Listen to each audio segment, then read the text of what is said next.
Hello, welcome to part two of my message for this week, just as over because. Let me know how you're liking the message split up into four different sections or multiple different sections, uh, because I am here to cater to you guys. So I know a lot of the times we don't have time to sit down and watch a 45-minute sermon. So if the splitting up of the message helps you guys, let me know, because I think it is important for you to get the words that God is trying to speak into your life. So just shoot me an email or leave a message down in the comment section. And if you're emailing me, my email is Pastor Mitch S.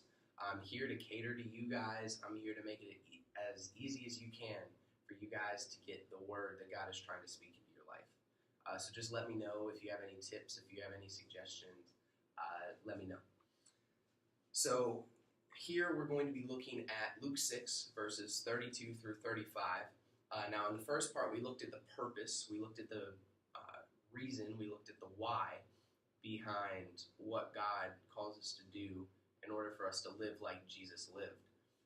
So that's a good place to start. So now we're going to continue working back in the verses and look at what we cannot do and what God is trying to call us to do to live like Jesus. We got it. And I'm doing it in this order because I think it's important for you guys to first get the base, first get the reason behind what we're doing, and now you have to look at what you can't do. And so I think that it's important to look at what you can't do before what you can do, because if you get told what you cannot do beforehand, you're going to be more receptive to what you can do after that. So let's start at Luke 6, verse 32. It says, "If you love those who love you, what credit is that to you? Even sinners love those who love them." Now, we look at this, and the big thing that I want you guys to get out of this verse is the word sinners, okay? Because when Luke writes about sinners, he's not writing about the same sinners as what we view sinners to be today, okay? In the Jewish tradition in the first century, sinners were seen as people who were not following the Jewish tradition, people who had not accepted God into their lives. So now, in modern times, we see everybody as sinners, whether they're in the Christian faith or they're not. We see everybody as falling short of the glory of God, but because of God's grace, we are forgiven. But this is not the way that they looked at it back then. They just looked at, are you following God or are you not following God? Are you a sinner or are you not a sinner? So we can't look at it at the same way that we look at sinners now. We have to look at it as people who follow God and people who do not follow God.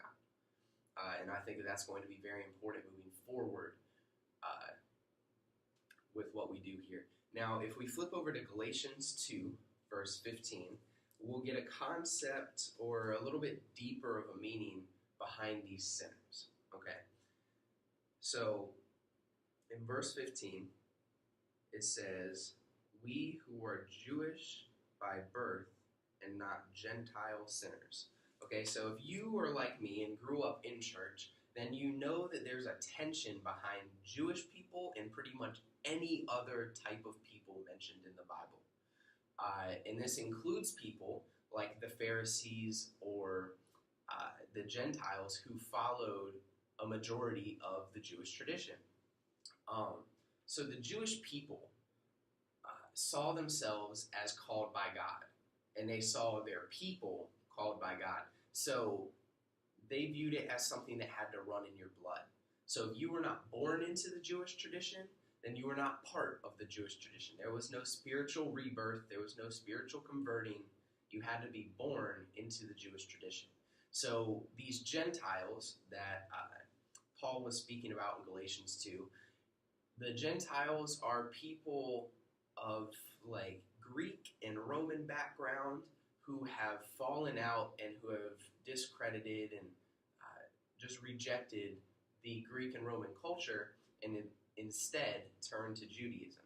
Now, instead of the Jews being welcoming and being open and being humbled by the fact that they would leave their tradition and come and try and join theirs, they're saying, well, you can't because you're not by blood.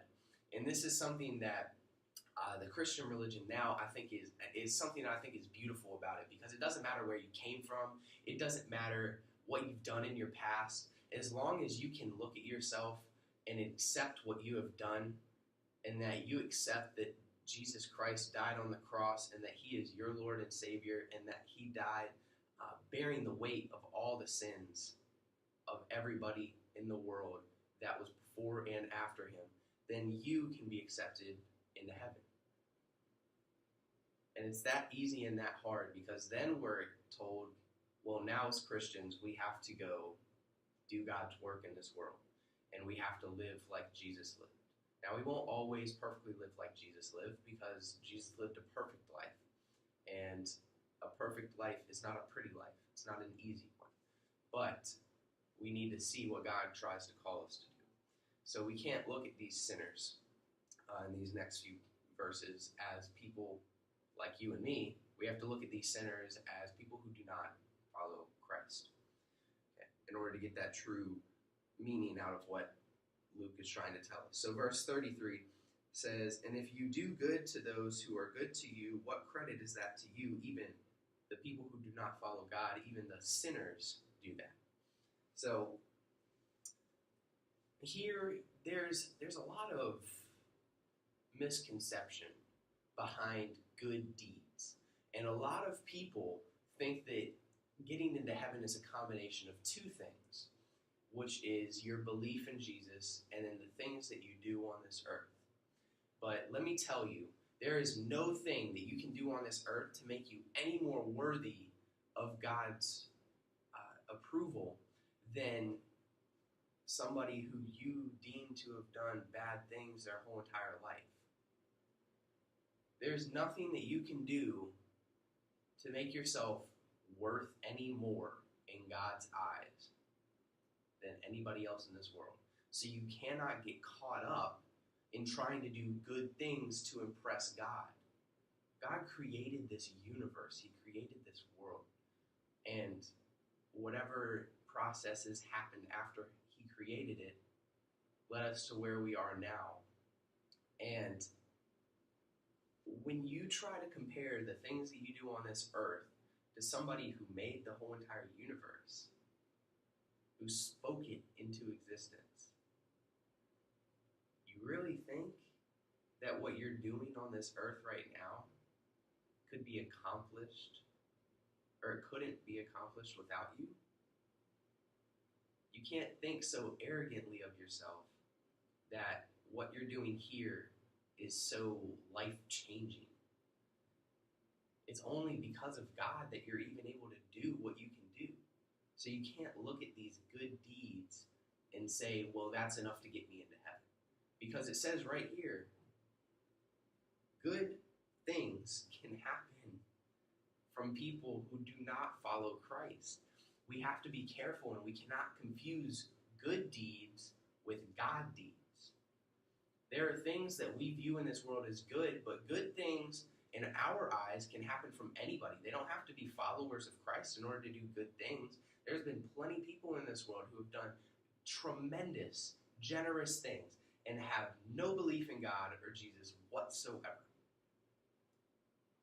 But that doesn't mean anything, because they aren't doing it by what God called them to do. Now, I'm not trying to say that God isn't going to have you do good things, that God isn't going to have you do great things, but God will have you do his work.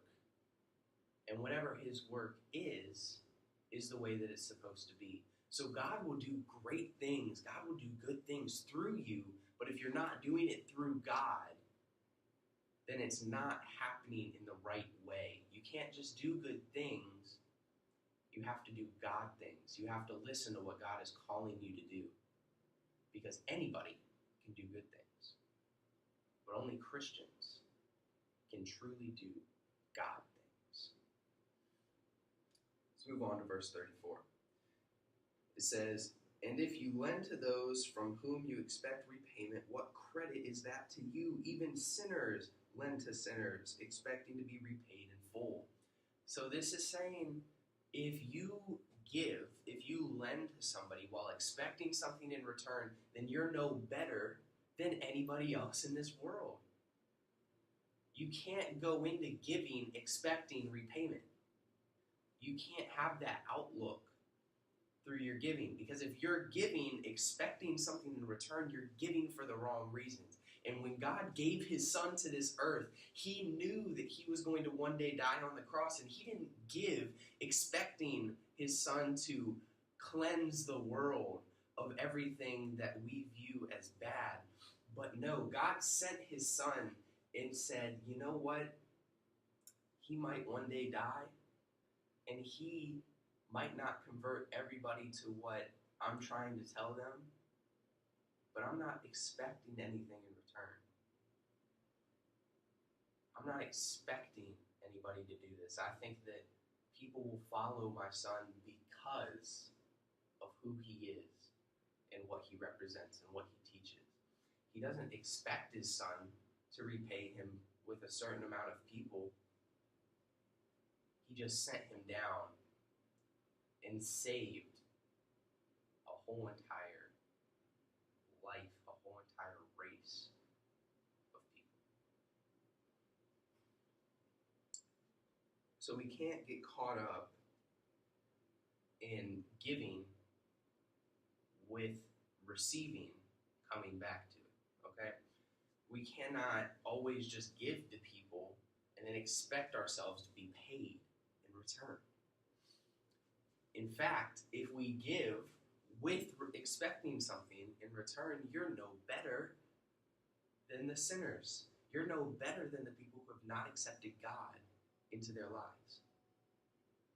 So if we continue reading in verse 35, it goes into this a bit deeper. It says, but love your enemies, do good to them, and lend to them without expecting to get anything back.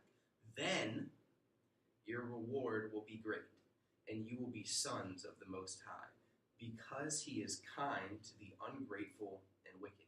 Now let's look at the last little bit of verse 35 right there. I'll read it again. It says, because he is kind to the ungrateful and wicked. So if you're acting like a sinner in this case, if you are loaning without or with expecting something in repayment, then you're ungrateful and you're wicked in these eyes. Okay? You're no better than the sinners, but guess what? God will still be kind to you. God will still be okay. However, it's when we give without expecting anything back that if we look a little bit further back, it says, then your reward will be great.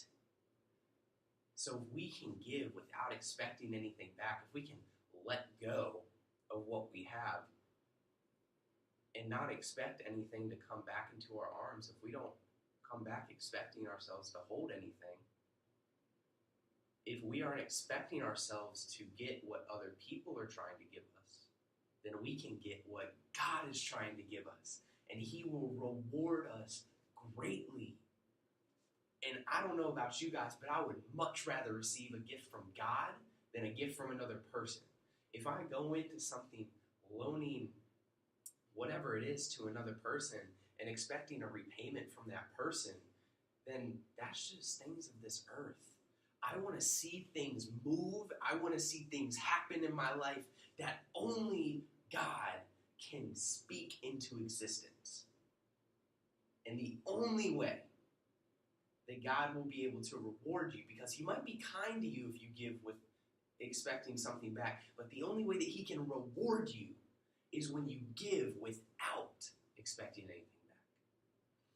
So if you can give and leave your arms wide open from the things that you just gave, then God has a whole lot of space to give to you. So I hope you enjoyed part 2. Like I said, let me know if you guys are enjoying me splitting this up into different sections. I'm probably going to do this with the messages from here on out just to make it easier for you guys. So let me know, give me some feedback, and I'll see you guys for part 3.